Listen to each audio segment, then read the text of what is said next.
If you want an in-depth guide on how to play Jing, this is the video for you.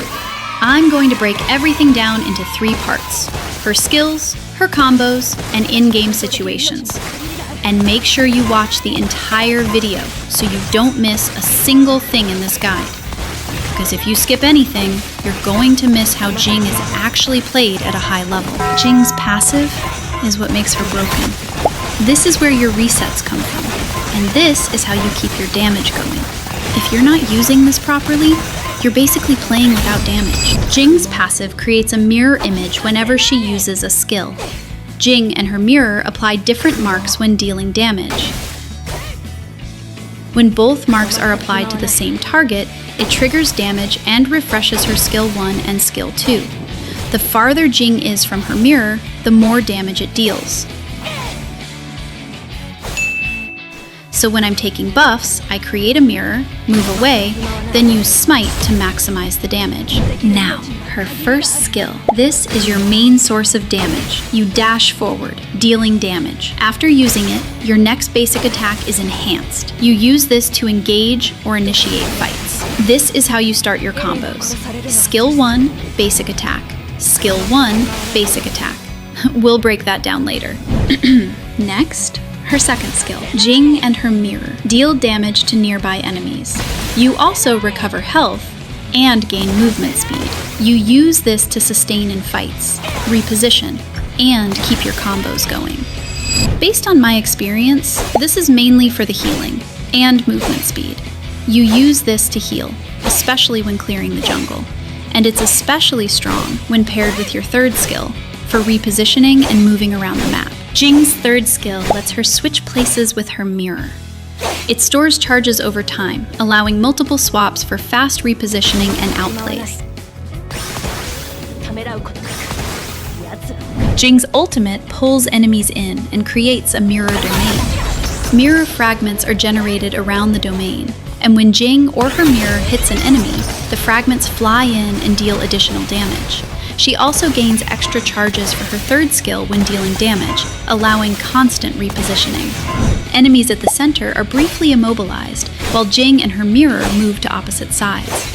Inside the domain, she gains damage reduction and continuously heals while dashing. Now, let's get into the combos. These are the top 3 combos that I use. I'm only going to show you these 3. The rest, you'll figure out on your own. Now for the first combo. This is the best combo you can use to quickly take down enemies in a simple way. Start with Skill 1, Basic Attack, Skill 1, Basic Attack. Then use your ultimate, Skill 2, Basic Attack, Skill 1, Basic Attack. Now here's the important part. After your ultimate, move slightly away from the circle, then continue. Ultimate, Basic Attack. Wait for your passive cooldown, then use Ultimate, Skill 2.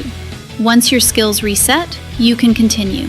If the enemy is still alive, Ultimate, Basic Attack, Ultimate, Skill 1, Ultimate, Basic Attack. Wait for your passive again, then go Ultimate, Skill 2, and repeat.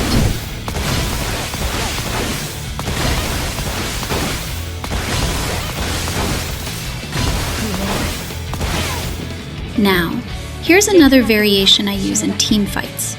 Start with Skill 2, then Skill 3, then move slightly away so your mirror gets closer to the enemy. Then use your third skill again to switch positions. Now here's the important part. When you switch using your third skill, make sure the mirror is already disappearing, or mid-flight, before continuing your combo. Once that's set, go into your combo. Skill 1, Basic Attack, Skill 1, Ultimate, Skill 2, Basic Attack, Skill 1, Basic Attack. Then, Ultimate, move slightly away, Ultimate, Basic Attack. If the enemy is still alive, just repeat the same combo that I showed earlier.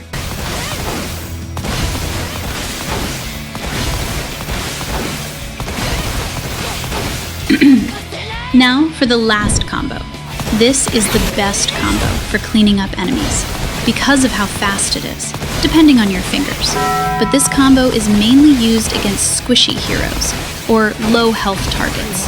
It's best for surprise attacks and ambushes.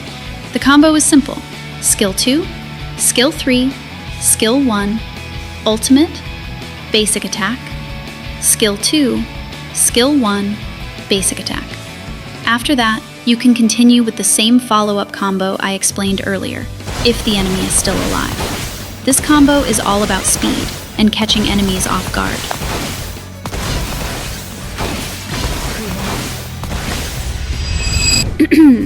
Now for the build and arcana. This is what I use in my games. I prefer going semi-build rather than full damage. It gives me more survivability while still dealing enough damage to carry fights. You can also adjust it depending on the game. For example, you can swap Spike Mail for Blazing Cape if the enemy has a lot of healing. This build is all about balance, damage, and survivability. Now for the last part, in-game situations.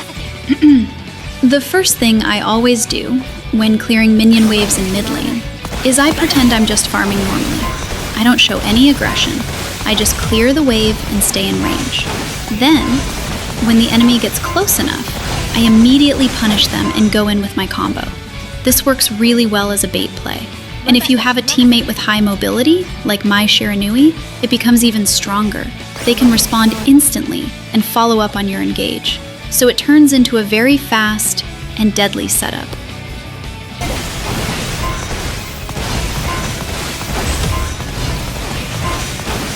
Now here's another situation, which is my favorite. You use your first skill, then your third skill, through the wall. This is very effective because it becomes a surprise attack. The enemy won't expect it, and they won't have time to react. It's a clean way to catch someone off guard and start your combo instantly. Now, here's another situation where I bait the enemy, then suddenly turn it into a comeback. I go in first to make them commit, then I burst them with a quick combo. Skill 2, Skill 3, Skill 1, Basic Attack. This marks the enemy and sets up your damage. Then use Skill 3 again to switch places. The Basic Attack here is important because it triggers your passive and resets both of your skills. After that, use Skill 3 again to come back in. Then go into Skill 1, Ultimate, Skill 2, Basic Attack, Skill 1, Basic Attack, Skill 3, Skill 2, and then finish it with the classic combo I showed earlier.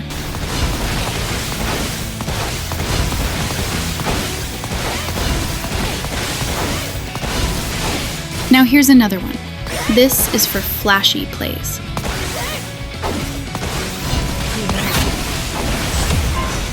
First, go in the direction you want. Then, use Skill 3 and walk with it. Then, use Skill 3 again. And right when your mirror disappears, use Skill 3 again to cast it back in. This is a highlight style play. If it lands perfectly, you'll mark the enemy with your mirror. Then, use Skill 3 again to switch places. Basic Attack to activate your passive, and then go into the combo I showed earlier.